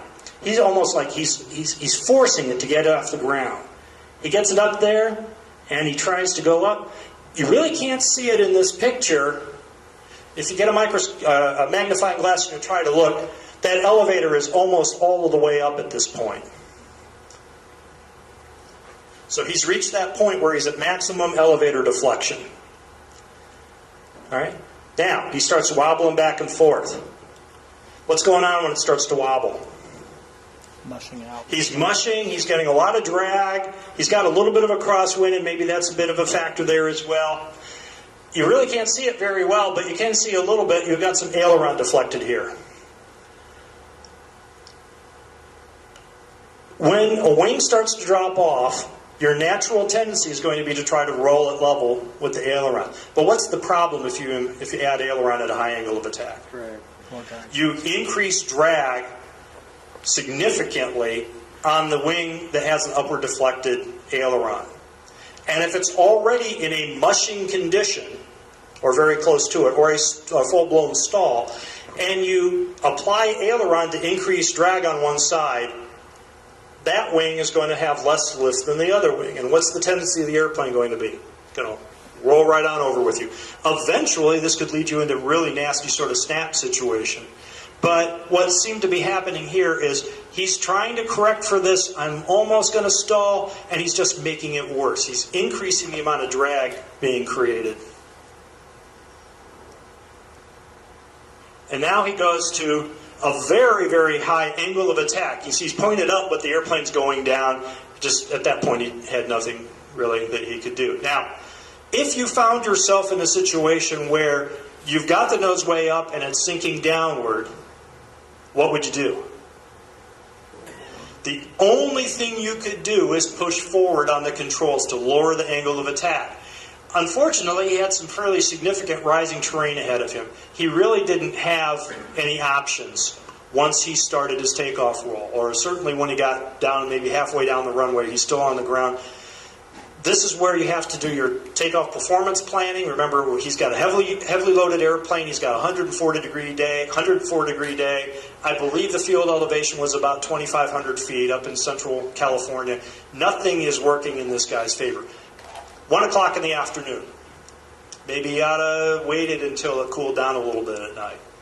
Strangely enough, the reason that this particular incident is on video is because the local television news crew was out there doing a story about an experimental RV-8 that had stalled on takeoff earlier that same day. And they thought, oh, this is fortuitous. We have an airplane taxiing out. Let's get some background stock footage of an airplane taking off. So they videoed this airplane crashing out there. And then this became the big news item because the other one was a much less dramatic situation. And they didn't have it on film. They could put this on the first of the news. But this is a classic situation where we had an airplane enter a high angle of attack mush. It never really stalled. But he needed to recognize very, very early on in the situation that the airplane was not going to take off and needed to try to abort the takeoff before he got off the ground. Yes, sir? I just have a quick question. So, regardless of his performance of flying the plane or lack thereof, had he have done a pre-flight planning with the flight manual, would it have been plainly obvious that was not the time to go, or loading? Yeah. The question is, had he done his pre-flight planning and did a performance calculation, would this have been obvious that he was not going to be able to take off? And the answer is yes. It was about a 2,700-foot runway, and I believe the NTSB report says that under the conditions, it would have required 3,500 foot to get to 50 foot above ground level. Even in the best of conditions, the airplane did not have the performance to be able to do it. You're right. Good point. Tom, was he overloaded as well? He was within weight, and however, it was operating with an increased maximum gross weight STC. He was within weight and within center of gravity limits toward the aft end of the CG envelope. Anyone here flown with an angle of attack indicator? Mm-hmm. All right, we've been talking a little bit about getting some of these into some of the club planes. I'm very briefly going to talk about them because this is the sort of thing we're going to see coming on maybe in the next 5 or 6 years or so. We got one. We got one already? Mm-hmm. All right, I need to go fly with it. And it's Alpha Systems like this, right? Is it the same? Oh, it's the analog gauge. Okay. Yeah. There are several different displays, and I like this particular display. It's becoming sort of the standard because it mirrors the sort of gauges that are in most military airplanes, and that's where these things come from. But I am just going to briefly talk about angle of attack indicators. We've been talking about angle of attack all along. We don't have normally an angle of attack indicator on an airplane. Airspeed is sort of a poor substitute for being able to tell exactly what the angle of attack is. Angle of attack varies with weight of the airplane, as we mentioned, with CG distribution of the airplane. Also varies with the power being developed, which is a function of the density altitude. So we have a rough idea of the speeds we want to fly on our airplane because those of you who are engineers here and those of you before you that created the performance charts gave us that sort of guidance in the handbook. We've got a rough idea of angle of attack. These things actually tell us the angle of attack as it exists at the sensor at that point, regardless of what all these variables are. So we don't have to do all that manual addition. So that's one nice thing about them. They sense and display the actual angle of attack. They account for all those variable changes, and they give us a visual means of looking at it, whether it be a gauge or something like this. This particular design has a couple of different elements. The blue light will be on by itself in a much faster than critical angle of attack situation. Typically in cruise flight, you'll see the blue light all the time. You look down there, at least know the thing's still working. These yellow chevrons pointing upward happen when you start to get to a higher angle of attack. And the circular part in the middle, sometimes called the donut, is designed to be on all by itself when you are on the proper speed for final approach or for a normal departure. That's typically the way they're calibrated. We're going to talk briefly about calibration in a minute. But normally when you're coming down final approach, you'll expect to see the donut. If you see the chevron is kind of like pointing up, and that tells me, okay, raise the nose up a little bit to make the donut come on. If I have the red chevrons pointing down, that's telling me, all right, get the nose down a little bit to get the donut on. So you have a very visual presentation. And that's what it looks like coming into Stearman Field. This was in a Cessna 182, but hey, we're all going to be one big happy family now, so that's okay. And you can see that I'm coming in on final approach. I will eventually, as I get down to about 50 feet up, I'll bring the nose up just a little bit more to make the whole donut come on. So you've got indications that means pull the nose up to get optimal. That's getting close to optimal. That's right on speed. And these things work for takeoff as well as for landing. That means get the nose down. There are some issues with angle of attack. Everybody, that's the big thing now. If we get angle of attack indicators in our airplanes, we'll eliminate loss of control accidents. I don't think so. A couple of issues with them. First is in order to fly those speeds, well, I've got it there in that picture. In order to fly those speeds, there we go, you're going to be flying the airplane more slowly than you normally would. Most pilots fly faster than the book really tells us to fly, and at lower angles of attack than we need to for optimal performance. So unless you are willing to fly at those slower speeds, you really don't get a whole lot of additional information from this. You can use these to be get the maximum performance out of the airplane, but if you don't change the way you fly just because you have it on board, it's not going to change much. Another big issue is that they are individually calibrated. There is no set standard. I can't take this thing out of the box, stick it in my airplane, and have it ready to go. I have to actually go through a rather laborious process of test flying the aircraft. Go out there and precisely fly indicated airspeeds and consequently angles of attack, and push and hold a calibration button. So I have to go out there and hover on the edge of a stall to show this thing that, oh, this is what the edge of a stall looks like. And if I'm not as good as a test pilot as you are, I'm not going to get the same result. Further, I do know a number of pilots in Bonanzas primarily that have these things installed, and they make allowance for personal preference. I like to have some guy will say, I like to have the whole donut showing when I'm on final approach for a normal approach. And the next guy says, well, I want the whole donut to be illuminated when I'm coming in for a short field landing. I want it to indicate one way in these conditions, and somebody else says I want it to indicate the other way. The point is that we could put an angle of attack device in every one of our club airplanes and conceivably have different indications from one airplane to another, and no standardization. We have to be very careful about standardizing the calibration of them. Another big issue I have with them is the fact that, like a stall warning horn, these have a single sensor. Usually they have to be mounted outside of the propeller arc. They're usually mounted out fairly far out on the wing, or in twin engine airplanes, they can put them under the nose.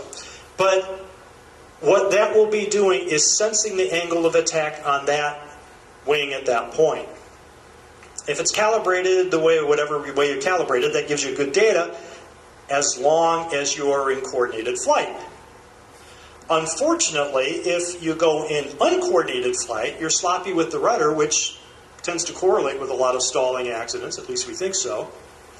If you're sloppy with the rudder, you will have an angle of attack on one wing, you'll have a different angle of attack on the other wing, and you won't be able to tell necessarily that you're getting close to a stall situation. I've actually suggested this to the folks that make Alpha systems, that the ultimate fix would be to have two of these sensors, one on each wing, and one display in the cockpit, and a processor, and all it would do is say, this one's at 15 degrees angle of attack, this one's at 12 degrees angle of attack, so I'm going to give you the indication for the higher of the two. And ultimately, if angle of attack indicators are really going to do their job in our airplanes to protect us from uncoordinated stalls, we'd have to have something like that. So, lastly, there isn't a defined training criteria for these airplanes. There's nothing in the practical test standards about angle of attack indicators. There's nothing in the FAA books. There's very, very little in any syllabus anywhere to show us how to use these things. So that's something that's fixable, but I don't know if our generation of pilots necessarily will get that fixed. What will probably happen is 5 years from now, this is going to be standard in every sort of aviation university-based airplane, and the next generation of pilots is going to learn to fly by angle of attack. Some of us will pick it up, but some of us probably won't. So I think there's great promise for angle of attack indicators, but it's not a mature technology yet. I like to play around with them. One of the really cool things I did in this 182, it's a great training maneuver, is I went up and I did steep turns, level steep turns. And it's really neat. You can illustrate very easily the concept that stalling speed or angle of attack increases with increase in G-load, because if you increase the bank angle, you get an indication of a higher angle of attack. And then you decrease the bank angle and hold it level flight, you get an increase of a lower angle of attack. So it is kind of cool to train that and to show pilots the relationship between G-load and stall speed, and angle of attack. All right, now I'm going to do, this will be the wrap-up portion of this, and I'm still well on schedule for what I expected. The actual data. This is the truth about stalls. I looked at those data that apply to A36 Bonanzas, and because it was too hard to separate out all of the sundowners from everything else in the time I had, I did all of the Model 23s. And I did two separate studies. What happens in the 23 series, what happens in the A36s, and straight 36s also. But in any event, I've got some data from a decade's worth of stalls in our airplanes, and the data are a little bit interesting. First thing, the severity of the injury. This is in the 23 series. Half of the stall-related accidents caused either a fatality or serious injury. I think in a lot of cases, serious injury, as far as the NTSB is concerned, is serious injury. And the reality is that the difference between an accident that causes serious injury and causes death is probably more luck than anything else. So I lump them together, and these are the bad stuff, and the other ones are bad but not as bad. And it really surprised me at first. Half of the stalls in sundowners are survivable. Did you expect that? We tend to... You did? Oh, okay. How many crashes? It wasn't as many as I thought either. It turned out to be about 25 over a decade. So that were stall-related accidents in these. So it wasn't nearly as many as I thought. The Bonanzas had about twice as many, but there are a lot more Bonanzas out there. But it did surprise me that they're not always fatal. We always think, okay, you stall, you're going to die. Now, you don't want to stall, but not all of them happen in a situation where it results in a fatality.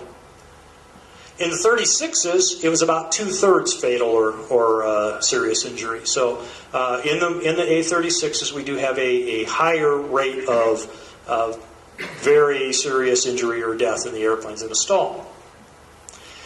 Then I looked at the different phases of flight. And this is for the Model 23s.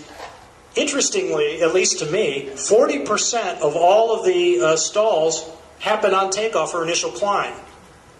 All right, the same number that we had happen in landing in the airplane. And these are power-on stalls, sometimes with some flaps, very, very rarely related to an engine failure, but sometimes there's an engine failure in there, but they're almost always a power-on type of stall that happens on takeoff or initial climb in the airplane. And it kind of surprised me that the number was as high as it was. When you look at the actual accidents, the landing stalls, there are as many of them as there were the takeoffs, but the landing type stalls tended to be the sort of thing where they dropped it in from 20 or 30 feet on final approach. They're not out here doing what we would expect, the base to final turn and dropping it in from 800 feet and dying. They're landing hard as a result of a stall, but it doesn't hurt somebody. So surprisingly, from what the data showed me was, what we think is the real threat is not the real threat. This is where we have a lot more exposure to problems. And then balk landing and missed approach is another 20%. So here we have a 2-to-1 ratio of power on stalls to power off stalls. Typically these are power on, these are power on, those are power off. There are some exceptions to the rule, but that really surprised me. We train for power on stalls, and then or power off stalls, and then we don't train power on stalls because the way we train, it's uncomfortable. We'll go out there and we'll just do another stall, do another stall, do another stall, now do it with a little bit of a bank angle. Now we're going to do the power on stall. Whew, that worked. We did that one time. You've got good responses. We're not going to do that anymore. That's the way we tend to train stalls in our airplanes. We need to be emphasizing the power on stalls and the go-arounds a lot more than we have been. In the A36s, 45% were on takeoff. A number of them were cruise and maneuvering accidents. Many of these were icing-related mishaps. You know, the sundowner guys, they're not usually out there in the real bad weather. The A36 guys tend to press it a lot more, and we get exposed to a lot more details. And most of these cruise maneuvering type stalls were after ice accumulation on the airplane. Balk landing and missed approach gives you just about that many, and landing power off stalls was only about 18% of the total. So again, what we think is the hazard really hasn't been the hazard historically in our airplanes. Now, engine failures. Of all of the stalls in the Sundowners and the Musketeers and such, it was 50-50 whether or not it was the result of an engine failure. And this is where I derive an axiom.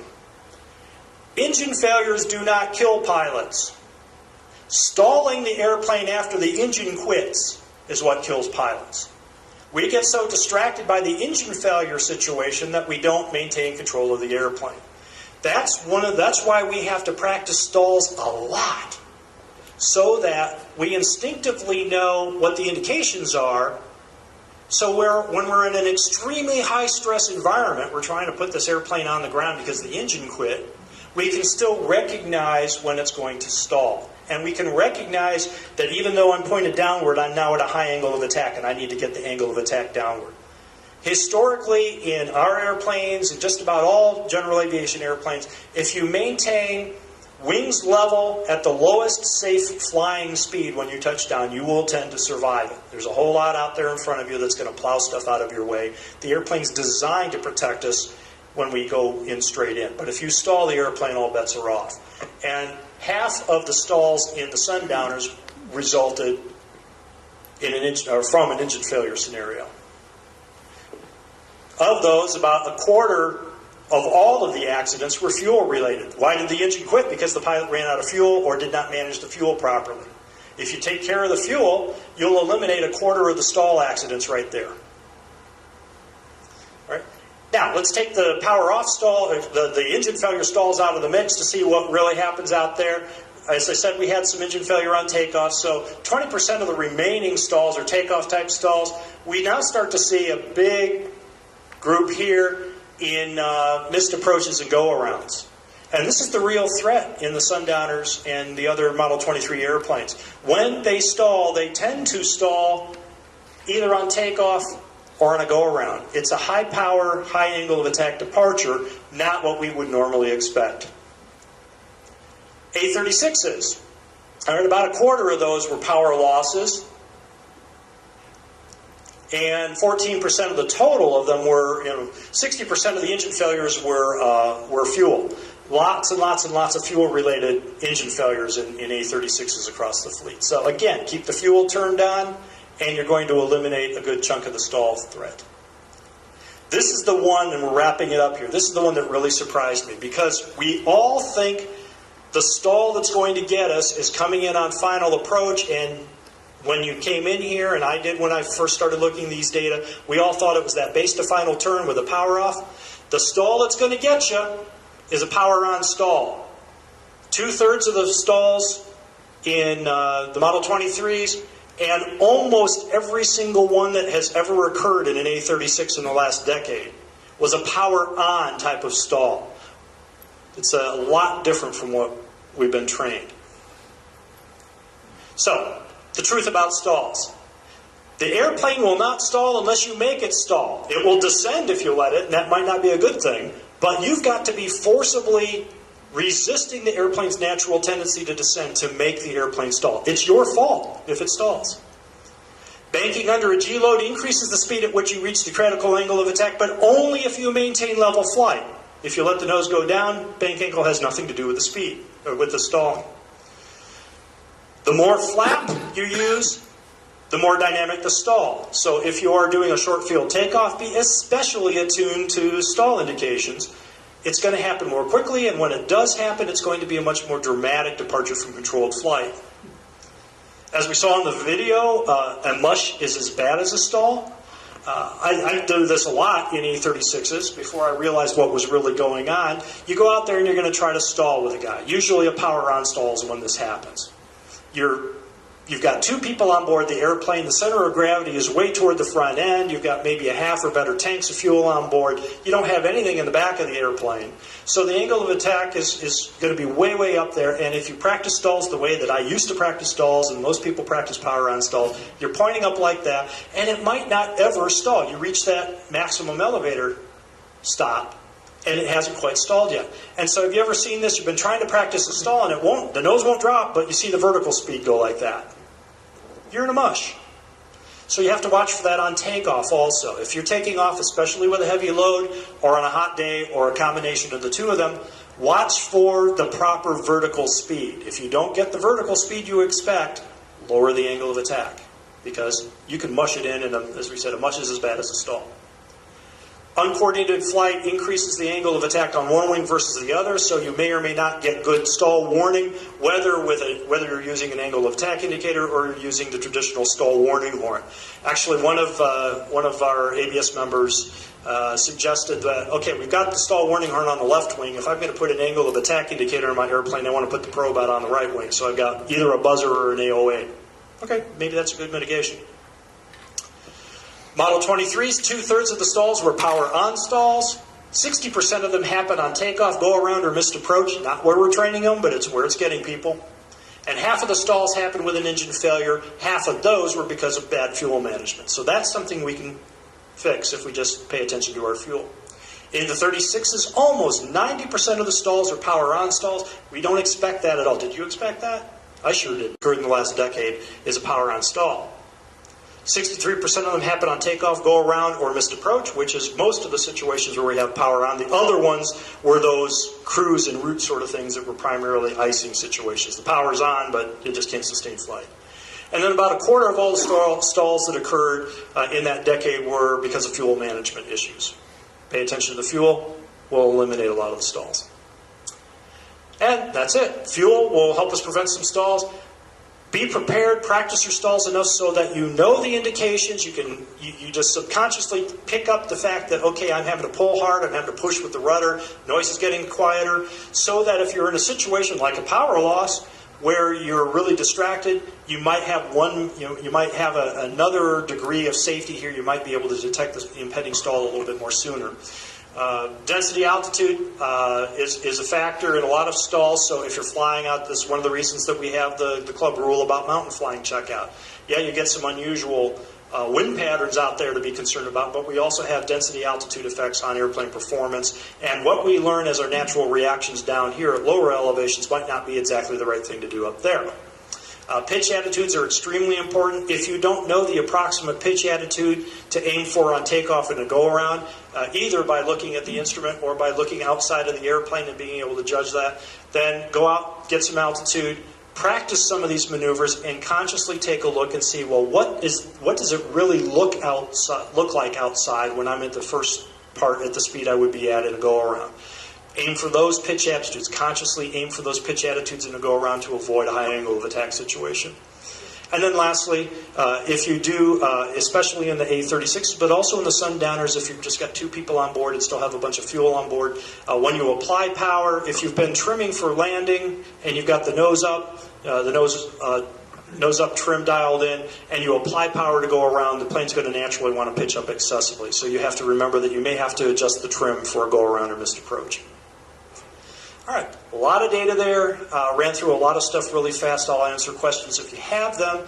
I also, like I said, if you want to download this, I'll probably send it in. Maybe we get it posted on our own website if you like. But what I found here is a lot different from what I expected, and that is the truth about stalls. Any questions? All right, you all want to go home. Okay, I appreciate it very much. Thanks a lot. John, we're going to bring you up here. Thank you, Tom. Just a couple things before we go. First of all, thank you, Tom. Every time you talk, I learn something that I thought I knew that I didn't, so I appreciate that. Applause for Tom. Also for Ken, you know, we're all humans, and none of us like to admitting mistakes. And since we're all pilots, we don't make them, right? Well, Tom's data shows we do. So, you know, I was sitting there thinking, Ken, if one person in this room changes their decision to launch based on what you said, it was so well worth it. So, thank you. Thank you. Okay, just a few things to wrap up. Where is Todd? Todd's going to, we've updated the fuel station. Todd's going to give us a little update just for everybody's information. Yeah, just a quick briefing to you. Probably most of you in here have been impacted lately. We've been having issues with running out of fuel at the tank. The indication system on it wasn't real clear. We also have experimental using more fuel out of it than it used to, so we are turning fuel through it faster. A new fuel gauge was put on it yesterday. It has an indication at 1 foot mark that says order fuel. I'm going to send information off to John and have him send out to everybody email-wise as well. But we tend to fill up there like we do a quick trip. We pump away, think it's always going to have gas in it, but we need to start monitoring that regular and look at that gauge before you pump. Make sure it's above 1 foot indication on there, and we'll maintain it. If you see it at that level or below, make sure you let somebody know. Because if we know about it, weekends, long weekends, holidays, we do not have a fueling operation out here. We have one person that maintains the fueling on that, and he's like a machine. And we take him out, that's when we run out of fuel. Thank you, Todd. One other thing, Ken. So there's two other topics I want to mention for the Chief CFI. The perpetual questions of the Baron and hangar space. So Ken's going to give us an update on Baron. A long, long time ago in a land far, far away. Seriously, there were conversations going on for a long time now. I think it spanned maybe 3.5 boards about the Baron. And the deal right now is cold in that we've got radio silence from the owner of the plane. I've long suspected in my conversations with him that he's sentimentally attached to the airplane. It was his father's. His father's passed away now, so he's holding on to it. That's my opinion. The last call I got was, hey, let's do this. Let's get it going this weekend. That was a Tuesday. I need the hangar space to work on other projects. I'll get you a list tomorrow. Well, that's been several months ago now. So at this point, we're not actively pursuing Baron, especially the E55 that we have identified any longer. We do have some avionics that have been donated to the club by Garmin, and there's a committee appointed by John, I think led by Tony, that is looking at the best way to integrate that Garmin equipment into the fleet that we have now to upgrade our existing airplanes. So, any questions or anything? It just never happened. Okay, thank you. Thank you. And unfortunately, hangar space is about the same situation as the Baron right now. So what we were working on with hangar space, there was a bunch of moving pieces with the company when we were originally going to sell the TCs for the 4000 and the Premier. That was going to move some planes out of B-31 so we could move some planes out of Beach North into B-31 and we could get some hangar space in Beach North. Well, since the Textron situation, that's all boot now. So we're just going to have to wait and see. We do have agreement with the guys either in B-31 or Beach North that when there's space available, we can pull some planes in. So if there's weather coming up and you're going to fly out the next morning early, we can check and see if there's hangar space that we can put some planes in just to keep them out of the weather. But unfortunately, that's a situation we're in right now until we get through the Textron buyout and see where things fall. So, any questions? And last but not least, on the Chief CFI, we have selected a new Chief CFI. We had a selection committee, thanks to Tom and Bill Mills for helping out there. We've selected Peter Gracie to be the new Chief CFI. For those of you who don't know Peter, he's an experimental test pilot. works out of B31. Unfortunately, he's not here tonight because he had to go Tuesday down to Uvalde. He's working the PD 440 program. So I'm going to try and get him to the next bingo so everybody can meet him. But we're really happy to have Peter on board, and I think he's going to do a great job. So, any questions? All right, thanks for all attending. That's a wrap.